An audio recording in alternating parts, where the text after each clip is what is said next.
اللہ نے قرآن میں رمضان کے لیے 4 احکام خصوصیت سے بیان کریں. ایک پر اشارہ دیا ہے لیکن حدیث میں اس کی پھر وضاحت ہے. تو وہ 4 کام میں سب سے پہلا کام کیا ہے؟ بولو بھائی، روزہ. اس میں تو آپشن ہے ہی نہیں، وہ تو رکھنا ہی رکھنا ہے.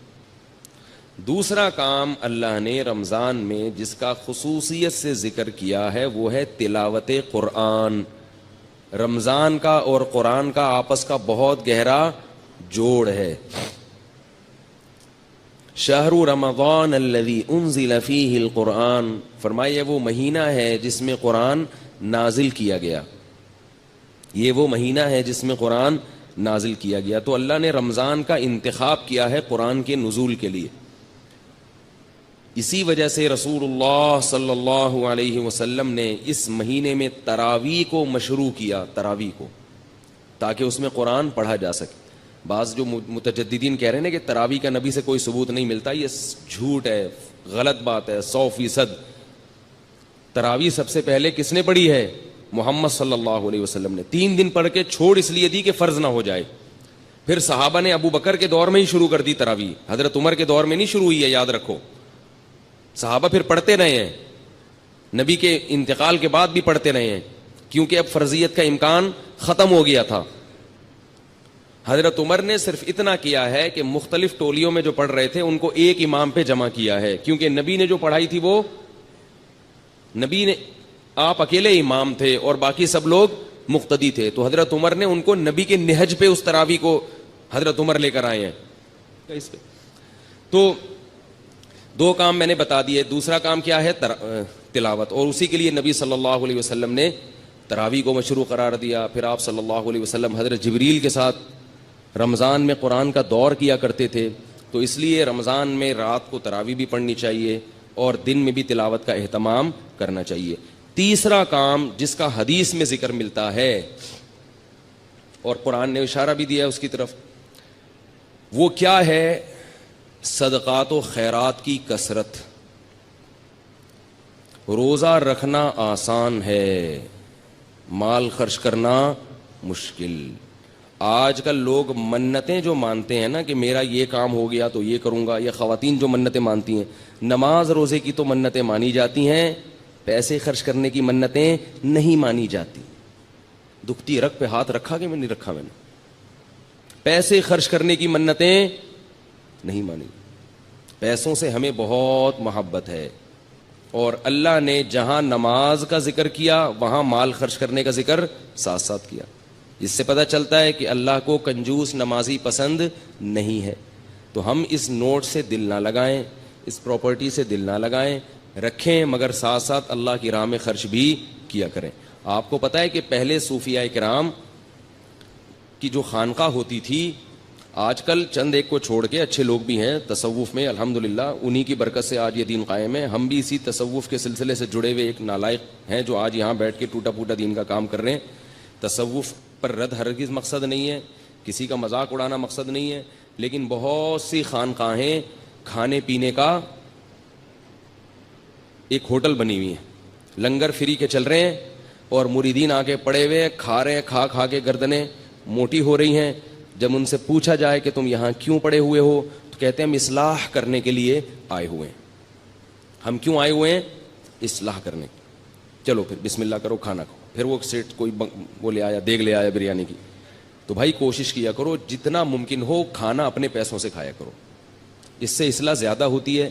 دوسروں کے پیسوں سے کھانا کھانے سے اصلاح بولو نا کم ہوتی. اور اگر خانقاہ میں ہو تو کوشش کرو کھاؤ ہی نہیں، روزے رکھو، کیونکہ روزے رکھنے سے جو اصلاح ہوتی ہے وہ کھانے سے نہیں ہوتی. تو بہرحال تو رمضان میں تیسرا کام کیا کرنا ہے؟ کڑک کڑک نوٹ. بولو اللہ کی راہ میں، بولو نا، جملہ مکمل کریں، آدھا کام اسی سے ہو جائے گا، بولنے سے ہو جاتا ہے. کڑک کڑک نوٹ اللہ کی راہ میں خرچ کرنے ہیں. اور شیطان کہے گا کیا کر رہے ہو، اتنی محنت سے کمائے ہیں، اتنی محنت سے کمائے ہیں، کیسے دے دوں؟ دیکھو نبی نے کیا فرمایا، بہترین صدقہ کون سا ہے؟ دل تھام کے سنیں یہ حدیث. بہترین صدقہ کون سا ہے؟ فرمایا تأمل الغنا وتخشى الفقر، وہ صدقہ کہ رقم خرچ کرنے کے وقت تمہیں یہ خیال ہو کہ اگر میں نے یہ پیسے خرچ نہیں کیے تو ان پیسوں سے مزید پیسہ بنا سکتا ہوں، ان پیسوں سے مزید پیسہ بنا سکتا ہوں. تأمل الغنا، امید ہے غنا کی کہ یار یہ اگر میں نے روک لیا نا تو ایسے مواقع آئیں گے جن میں انویسٹ کر کے نوٹ پہ نوٹ چھاپ لوں گا، تو اس پیسے سے انسان کو زیادہ محبت ہوتی ہے. دوسری چیز اس میں یہ ہو تخشى الفقر، اگر ابھی خرچ کیا تو موجودہ حالت سے نیچے بھی آ سکتا ہوں. صرف امیدیں نہیں ہیں، خطرات بھی ہیں.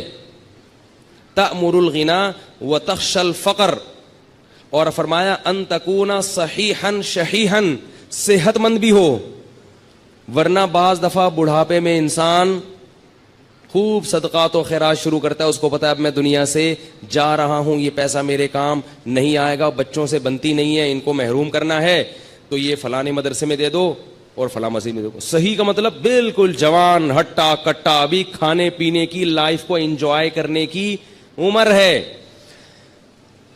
یہ میں نہیں کہہ رہا بھائی، مجھ پہ کیوں غصے ہو رہے ہیں؟ میں تھوڑی کہہ رہا ہوں، یہ کون کہہ رہا ہے؟ رسول اللہ، اللہ کے سفیر جو دنیا میں اللہ کا پیغام لے کر آئے تھے. صحیحاً، صحت مند، ہٹا کٹا. اور آج تو بڑھاپے میں نہیں کرتے، پاؤں قبر میں لٹکے ہوئے ہوتے ہیں، پھر بھی میرا پیسہ میرا پیسہ میرا پیسہ. لیکن جوانی میں کرنا اور مشکل ہے. ان تکون صحیحاً، 4 شرطیں ہیں. دوسرا شحیحاً، شحیح، طبیعت میں کیا ہو؟ بخل ہو، جان نکل رہی ہو، روکڑا، یعنی اپنی طبیعت بھی نہ آمادہ ہو رہی ہو. بعض دفعہ انسان میں ساری صفات ہوتی ہیں اور دل خرچ کر رہا ہوتا ہے اڑانے کا، ویسے ہی شو مارنے کے لیے، یا ویسے ہی کبھی کبھار موڈ اچھا ہوتا ہے نا انسان کا، آدمی کھلا دیتا ہے، بعد میں کہتا ہے یار یہ میں نے کیا کر دیا، اس دن میں نے اتنا پبلک کو اتنا کھلا دیا یار، میں تو مغروض ہو گیا. لیکن اس وقت جوش آیا ہوا تھا.